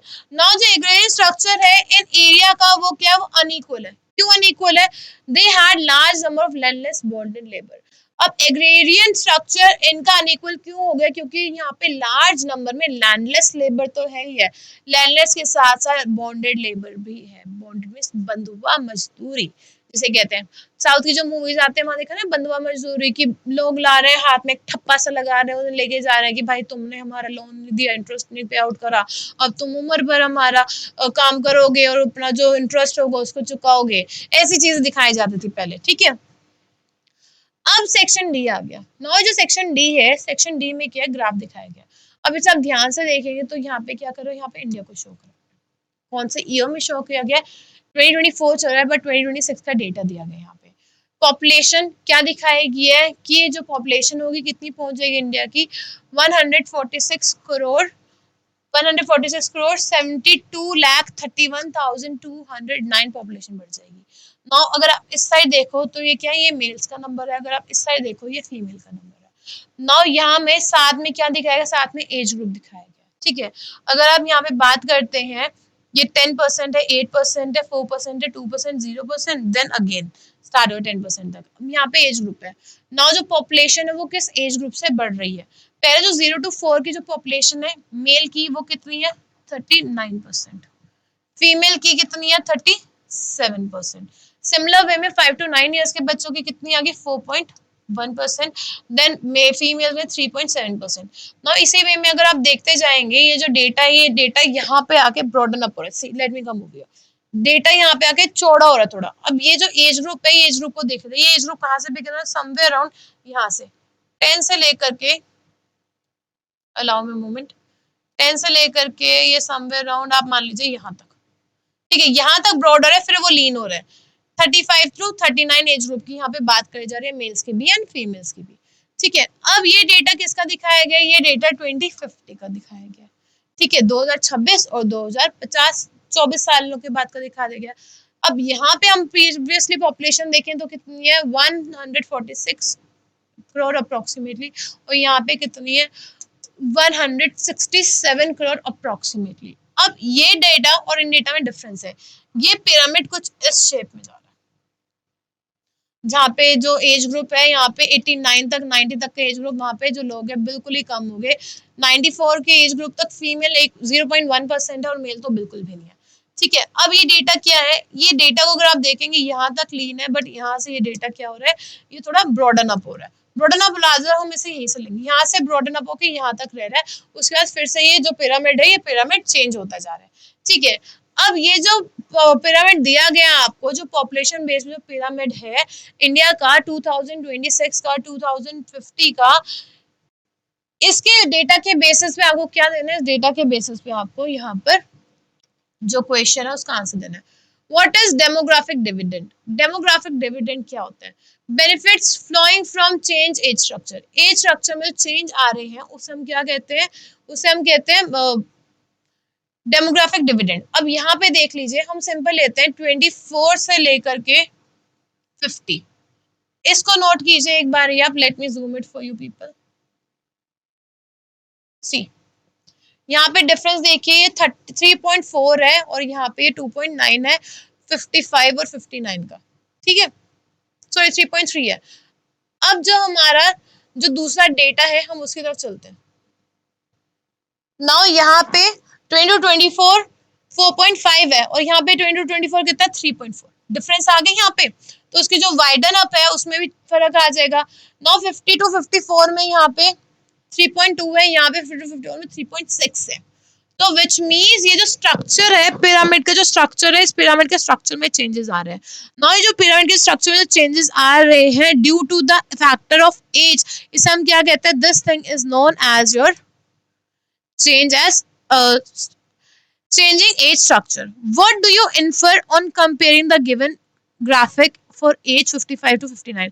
हाँ, ये जो ग्राफिक रिप्रेजेंटेशन दी गई है कौन सी एज की, 50 टू 59 के लिए और 60 टू 64 के लिए, इससे आपको क्या समझ आ रहा है, population in 55 to 59 age ranges decreasing, जो एज का जो है, जो लोग है, जो पॉपुलेशन वो डिक्रीज हो रही है 50 टू 59 रेंज में, that is 60 to 64 range is increasing, और जो 60 टू 64 रेंज की जो पॉपुलेशन है वो क्या, वो इंक्रीज हो रही है। अब आप इसमें क्या कर सकते हैं, इसमें आप ये जो दोनों ईयर्स है इन दोनों ईयर्स को कंपेयर कर सकते हैं, 2024 के ईयर को कंपेयर कर सकते हैं आप वर्सेस 2050 के ईयर को आप कंपेयर कर सकते हैं।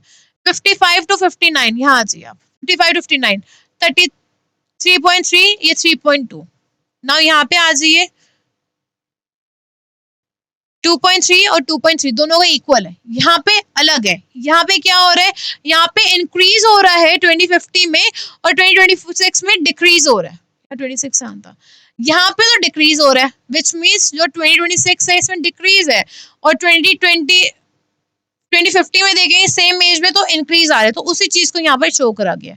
Next question, what according to you are implication of this inference, ये जो इन्फ्रेंस है इसकी जो इम्प्लीकेशन वो क्या है, India must utilise the potential of people, लोगों का जो पोटेंशियल है, लोगों की जो क्षमताएं हैं उस चीज को इंडिया को यूज करना चाहिए, और जो वर्किंग एज ग्रुप है before the demographic window close, जब आपकी डेमोग्राफिक विंडो क्लोज होते हैं उससे पहले का जो एज ग्रुप है उसे वर्किंग एज ग्रुप में आपको लाना चाहिए। It must also introduce policy change, साथ ही साथ जो आपकी पॉलिसीज हैं उन पॉलिसीज में भी चेंजेस आने चाहिए, जिससे कि जो सोशल सिक्योरिटी है, सोशल सिक्योरिटी प्रोवाइड करवाई जाए for the increasing number of senior citizen, कि जो सीनियर सिटीजन का जो नंबर है, सीनियर सिटीजन का नंबर इंक्रीज हो। अब कैसे होगा सीनियर सिटीजन का नंबर इंक्रीज, अगर आप अपनी पॉलिसीज में चेंजेस लाएंगे। अब ऐसे कौन से चेंजेस हैं जो अपनी पॉलिसी में ला सकते सकते हैं, सीनियर सिटीजन के लिए वर्क प्रोवाइड करना। भाई आपकी रिटायरमेंट होगी बट रिटायरमेंट के बाद भी तो आप कोई वर्क कर सकते हैं। मीन्स जो आप अगर आप वर्क करेंगे तो एटलीस्ट आप डिप्रेशन में जाएंगे, आप खाली बैठे आप डिप्रेशन चल जाएंगे। अब खाली दिमाग तो शैतान का घर होता है ना, तो शैतान नहीं बनाना है तो आप पॉलिसी में चेंज कीजिए और खुद से एफर्ट कीजिए वर्क को करने का, ठीक है। अच्छा, ये जो नेक्स्ट क्वेश्चन है ना, ये विजुअली इम्पेयरमेंट कैंडिडेट्स के लिए, this question is not for you, ठीक है। This we have done. अब next question, Niyamgiri hills is home of Dongria Kondh. Now जो नियामगिरी हिल्स है ये घर है, किसका घर है? डोंगरिया कौंड्स का ये घर है। अब particularly vulnerable tribal group, particularly vulnerable tribal group है जो मैंने अभी आपको प्रीवियसली बताया था, पीवीटीजी, ये वही है PVTG, particularly vulnerable tribal group है। Now who had unanimously voted against a project by state. Now इन्होंने क्या किया था, एक स्टेट का प्रोजेक्ट था, उस प्रोजेक्ट के अगेंस्ट इन्होंने वोट करा। ये नहीं चाहते थे वो स्टेट का जो प्रोजेक्ट है, जो गवर्नमेंट का प्रोजेक्ट है वो चले। प्रोजेक्ट क्या था? ओडिशा माइनिंग कॉर्पोरेशन के against. Now as Sterlite industries which wanted to mine bauxite. अब ये जो इंडस्ट्री है ये क्या माइन करना चाहती थी? ये किसी की खुदाई करना चाहती थी, ये यहाँ से बॉक्साइट निकालना चाहती थी। The villagers decision followed a landmark supreme court verdict. Now supreme court का वर्डिक्ट आता है, विलेजर्स की जो विलेजर्स ने डिसीजन लिया था, विलेजर्स ने क्या करा था, अपील डाली थी, उसका वर्डिक्ट आता है, उसका रिजल्ट आता है, आंसर आता है। कब आता है? अप्रैल 18, 2013 में। That vindicated the decades long movement. अब ये जो मूवमेंट चल रहा था ये बहुत लंबे टाइम से मूवमेंट चल रहा था और इस लंबे लॉन्ग रन मूवमेंट का रिजल्ट आता है। The court said forest clearance for the mining project which had been withdrawn by the environment ministry could be given only after taking consent from gram sabha. Now जो एनवायरनमेंट मिनिस्ट्री थी, उन्होंने environment ministry ने 2020 में जो mining project था, इस mining project को withdraw करवा लिया था कि भाई यहाँ पे माइनिंग प्रोजेक्ट नहीं करना, अपना ह्यूमन राइट्स के अगेंस्ट है, एनवायरनमेंट के अगेंस्ट है। सुप्रीम कोर्ट क्या कहता है, ये जो प्रोजेक्ट है ये प्रोजेक्ट तभी स्टार्ट हो सकता है अगर ग्राम सभा वहां की क्या करेगी, अगर वहां की ग्राम सभा आंसर यस बोले, या फिर village council in the region in tandem with the forest right act. अब किसके साथ? क्योंकि ये फॉरेस्ट राइट एक्ट के अंडर में चीज आती थी, ठीक है। नाउ सोर्स कहां से ली गई, this we need not to look. अब ये जो पैसेज है इसके बीच में क्वेश्चन है उसको हमें आंसर करना है। What is social movement? Social movement क्या? अच्छा, जो क्वेश्चन है ये क्वेश्चन इंपॉर्टेंट है। सोशल मूवमेंट क्या है? वैसे भी आ सकता है। सस्टेन कलेक्टिव एक्शन, साथ में मिलकर जो कलेक्टिव एक्शन किया जाता है जिसमें आइडियोलॉजी सेम होती है, जो पर्पस है, जो गोल है, जो एम है, जो ऑब्जेक्टिव है वो सेम है, with same degree of organisation to demand change. सब क्या कह रहे हैं कि जो चेंज है, स्टेट की जो पॉलिसी है उस स्टेट की पॉलिसी में चेंजेस आनी चाहिए। That particular thing is known as your what? Social movement. Next thing, based on your reading of passage, जो हमने पैसेज रीड करा इसके बेस पे आपको बताना है इशू, जो सोशल मूवमेंट में जो इशू एड्रेस करे जाता है उसको आपने बताना है कि what are the issues that are being faced by the social movements, ठीक है। Would you classify the social movement as old और न्यू? क्या आप सोशल मूवमेंट को ओल्ड और न्यू बता सकते हैं? यस या नो में इसका आंसर देना है। Give reason for your answer, अपने आंसर का रीजन देना है। New combination of class and quality of life issues not localised and not within the frame of political parties. जो न्यू कॉम्बिनेशन है क्लास का और क्वालिटी लाइफ का, वो क्या, वो एक इशू है, आप इसे लोकलाइज नहीं कर सकते हैं पॉलिटिकल पार्टीज के फ्रेमवर्क के अंडर में। अब यहाँ पे हमारे क्वेश्चन आ रहा है, I think this one is the this is the very last question for the day which we have to do, क्योंकि आपके क्वेश्चन पेपर में टोटल 35 क्वेश्चन है। ये लास्ट क्वेश्चन है। जो ग्लोबलाइजेशन है और जो लिबरलाइजेशन है, इस ग्लोबलाइजेशन से और लिबरलाइजेशन से इंडियन इंडस्ट्रियल सोसाइटी में क्या चेंजेस आए हैं। अब ये जो एलपीजी है, L stands for liberalization, P stands for privatization, G stands for globalization, ये 1991 के इकोनॉमिक रिफॉर्म से आया था, ठीक है।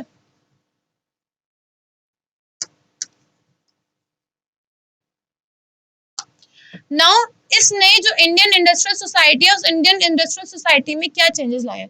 Private companies specifically foreign firms are encourage to invest in sectors earlier reserve for government. जो सेक्टर्स गवर्नमेंट के लिए रिजर्व थे उन सेक्टर्स में ये लोग इन्वेस्ट करना चाहती है। कौन कौन सेक्टर्स थे जो गवर्नमेंट रिजर्व थे, जैसे कि आपका हो गया टेलीकॉम हो गया, सिविल एविएशन हो गया, सिविल एविएशन मतलब क्या हो गया, एयरलाइंस वगैरह हो गया, पावर हो गया, इलेक्ट्रिसिटी वगैरह हो गया। इन सारी चीजों में जो प्राइवेट प्लेयर्स हैं वो प्राइवेट प्लेयर्स इसके अंदर एंटर होना चाहते हैं। ठीक है, licence are no longer required. अब लाइसेंस की रिक्वायरमेंट नहीं है। क्यों लाइसेंस की रिक्वायरमेंट नहीं है? जो एलपीजी लाया गया इससे पहले एलपी क्यों था? L stands for license, P stands for permit, Q stands for quota। Means कोटे के अंदर सिर्फ गवर्नमेंट की रहेगी पॉलिसी, गवर्नमेंट रहेगी, प्राइवेटाइजेशन नहीं होगी। P परमिट चाहिए आपको, L लाइसेंस चाहिए आपको। अब लाइसेंस की रिक्वायरमेंट नहीं है। डिसइन्वेस्टमेंट, गवर्नमेंट इनके जो गवर्नमेंट प्रोजेक्ट्स थे गवर्नमेंट उसमें अब इन्वेस्ट नहीं कर रही, डिसइन्वेस्ट कर रही है। और पार्ट ऑफ द जो प्रोडक्ट नहीं कहेंगे, जो ऑर्गेनाइजेशन गवर्नमेंटल इसका जो कुछ पार्ट है वो कुछ पार्ट प्राइवेटाइज कर रही है। तो गवर्नमेंट क्या कर रही है? डिसइन्वेस्टमेंट कर रही है, जहां से इन्हें लॉस हुआ करता था। Now Indian companies are becoming multinational company. जो इंडियन कंपनी है वो मल्टीनेशनल कंपनीज बन रही है। अब मल्टीनेशनल कंपनीज क्या से बनती है? जब एक कंपनी का आउटले या जो प्रोडक्शन यूनिट है एक कंट्री में के साथ साथ और भी किसी कंट्री में है या 2 या 3 कंट्री में, तो हम उसे मल्टीनेशनल कंपनी कह देते हैं। अब जो इंडियन कंपनी है वो क्या बन रही है? वो मल्टीनेशनल कंपनीज बन रही है। Indian companies being bought over by multinational companies. Now Indian companies being bought by multinational companies. जो मल्टीनेशनल कंपनीज है उन मल्टीनेशनल कंपनीज को कौन खरीद रहा है? सॉरी, जो इंडियन कंपनीज है उन इंडियन कंपनीज को कौन खरीद रहा है? उन इंडियन कंपनीज को मल्टीनेशनल कंपनीज खरीद रही है। Then outsourcing. आउटसोर्सिंग क्या है? कि आप अपना काम अपने से ना करा के किसी दूसरे से करा रहे हैं। ठीक है, अब बीपीओ आपने सुना होगा, बीपीओ कि भाई मेरा भाई या बहन या कोई पर्सन है वो बीपीओ में काम करता है। BPO means business process outsourcing. आप अपना काम खुद से नहीं कर रहे हैं, आप कहीं और से करवा रहे हैं। This thing stands for your BPO. ठीक है, now over here we have completed the whole sample question paper for your CBSE that was given by the board. अब आपका एग्जाम नियर है। एग्जाम को प्रिपरेशन को बिगिन करने से पहले सैम्पल पेपर को गो थ्रू जरूर कीजिएगा, जिससे कि आपकी जो प्रिपरेशन है वो बहुत बेस्ट मैनर में हो सके और अच्छे मैनर से हो सके। So that is all for today. I hope you all enjoyed the lecture and all the best for your examination. So that is all for today. Bye bye everyone. Take care. Have a good day. Do let me know in the comment section if you people are having any kind of doubt. We'll try to resolve the doubt at the same point of time. So bye bye everyone. Take care.